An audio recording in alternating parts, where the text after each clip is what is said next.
क्या आप तैयार हैं उस समय के लिए जो जल्दी आने वाला है? वन पीस का वो कौन सा कैरेक्टर है जिसकी मौत अब तक हो चुकी है? क्या वो कोई लेजेंड है या लूफी के दिल के करीब का कोई इंसान? आज हम बात करेंगे वन पीस का ऐसा कौन सा कैरेक्टर है जो आगे मर सकता है। दिल थाम कर बैठिए, आज हम उन थेरीज की बात करेंगे जो आपको सोने नहीं देगा। नमस्ते दोस्तों, ग्रैंड लाइन के इस सफर में आपका स्वागत है। वन पीस की दुनिया में मौत काफी कम होती है। ओडा सेंसे अक्सर कैरेक्टर्स को बचा लेते हैं, लेकिन जब मौत होती है उस सारी कहानी की दिशा बदल देती है। मरीन फोर्ड के एस और वाइट बियर के बाद अब हम उस दौर में पहुंच गए हैं जहां कहानी अपने अंतिम चरण यानी फाइनल स्टेज में है। यहाँ कोई भी सुरक्षित नहीं है और वन पीस आज तक के सबसे हाईएस्ट पीक पर है।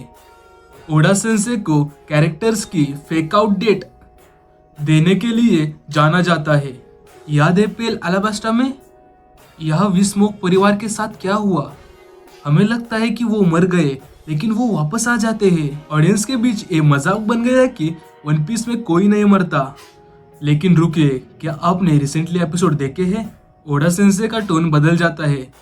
वानो आर्क में हमने यसुई की मौत देखी, हमने कांजिरो और ओरोची का अंत देखा, और अब एगेड पर जो हो रहा है वो इशारा है कि ओडा सेंसे और भी ज्यादा रूथलेस हो रहे हैं।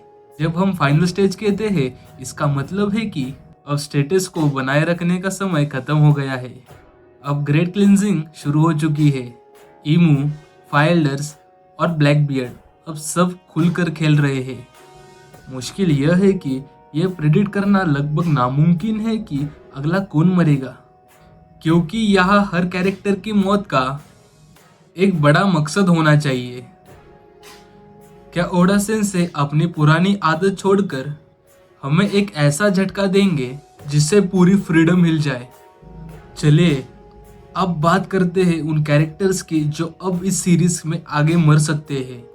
पहला नाम आता है the monkey D gap, Luffy के दादाजी, hero of the marines. Garp ने हाल ही में ही ब्लैक बियर्ड के आइलैंड पर जो बहादुरी दिखाई, उसने सबको डरा दिया।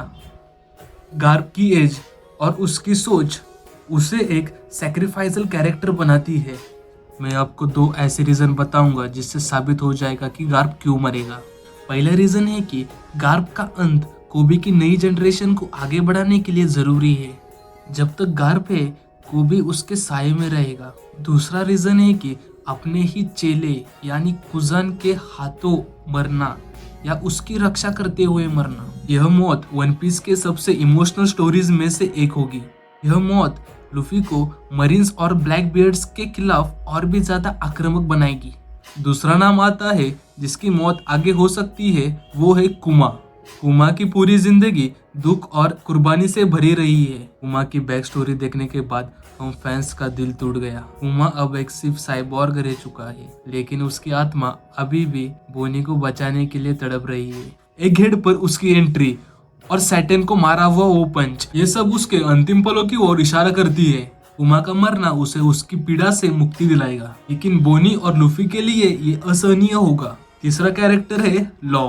लॉ की ओपी नोमी की इंटरनल सर्जरी की शक्ति ऐसी बंदूक है जो ओडा ने कहानी की शुरुआत में ही दीवार पर टांग दी थी। मेरी थ्योरी है कि क्या वो लूफी को बचाने के लिए खुद को कुर्बान करेगा। ब्लैक बेड के खिलाफ उसकी हार ने खतरे के निशान पर ला खड़ा कर दिया है। लॉ का किरदार अपनी मंजिल यानी विल ऑफ डी को समझने के बहुत करीब आ चुका है। क्या उसका सफर लूफी के सपने के लिए अपनी जान देकर खत्म होगा? हमारा अगला कैरेक्टर है लूफी के भाई यानी साबो का। साबो को लूफी का दूसरा भाई और एस की विरासत का उत्तराधिकारी माना जाता है, लेकिन लुलुसिया किंगडम की घटना और इमू के साथ उसका सामना दिखाता है कि वो बहुत कुछ जानता है। जो ज्यादा जानता है उसकी मौत का खतरा हमेशा रहता है। क्या ड्रैगन को जगाने के लिए साबो की मौत एक चिंगारी का काम करेगी? अब बात करेंगे उस नाम की जिसका नाम सुनकर भी रूह कांप जाती है। मेरी प्रिडिक्शन है कि जिसकी मौत का असर मरीन फोर्स से भी ज्यादा बड़ा होगा। वो नाम है शेंक्स। ब्लैक बियर्ड और शेंक्स का टकराव कोई इत्तेफाक नहीं है। शेंक्स की आंखों पे लगा वो निशान टीच यानी ब्लैक बियर्ड की ताकत का नमूना देती है। शेंक्स हमेशा से जानता था कि ब्लैक बियर्ड दुनिया के लिए बहुत बड़ा खतरा है। फाइनल स्टेज में इन दोनों का टकराव होना अनिवार्य है। शिनोन मांगा का एक बहुत पुराना नियम है, गुरु को मरना होगा, जब गुरु मरेगा तभी शिष्य आगे बढ़ेगा। जिराया सेंसे, रेनगोकू या खुद व्हाइट बियर्ड, शेंक्स ने अपना हाथ लूफी पर दाव लगाया था। लूफी अब एक योंको है, लेकिन अभी भी शेंक्स के सामने वो एक बच्चा है।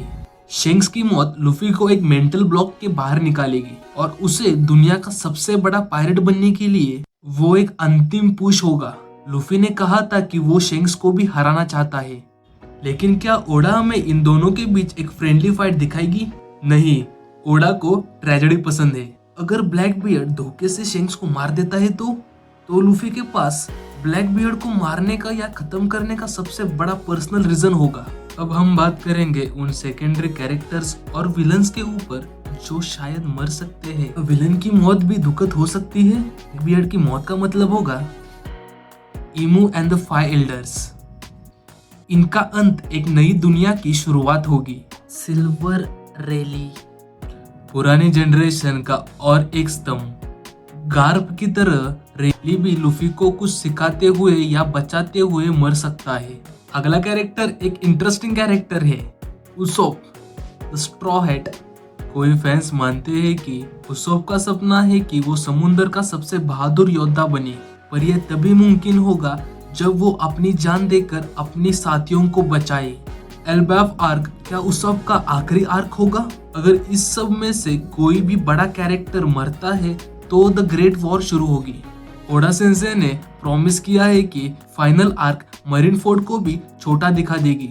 किसी भी यांको या बड़े कैरेक्टर की मौत वर्ल्ड गवर्नमेंट के ताबूत की आखिरी कील साबित हो सकती है। वन पीस में मौत केवल पन्ने पलटने के लिए नहीं होती, वो किरदार के विल को अगले व्यक्ति तक पहुंचाने का एक जरिया है। चाहे वो गार्प की बहादुरी हो या कुमा की मर्सी या शेंक्स की लीडरशिप, इनमें से किसी का भी जाना कहानी में एक ऐसा खालीपन छोड़ देगी जिसे कोई नहीं भर सकता। लेकिन यही पायरेट किंग बनने का रास्ता है, जो खून और आंसुओं से होकर गुजरता है। दोस्तों, ये थी मेरी थ्योरी और प्रेडिक्शन। आपकी बारी है, आपको क्या लगता है ओडा सेंसे अगला निशाना किसे बनाएगा? इसकी मौत आपको सबसे ज्यादा रुलाएगी, शेंक्स, गार्प या कोई और? अपनी थ्योरीज कमेंट में लिखे, मैं आपकी थ्योरीज जरूर पढ़ूंगा। अगर आपको ये डीप रिसर्च पसंद आई हो तो वीडियो को लाइक करें और अपने दोस्तों के साथ शेयर करो। वन पीस की ऐसे ही माइंड ब्लोइंग थ्योरीज और अपडेट्स के लिए चैनल को अभी सब्सक्राइब करो, बेल आइकन को दबाओ। मिलते हैं अगले ग्रैंड लाइन के रोमांच में।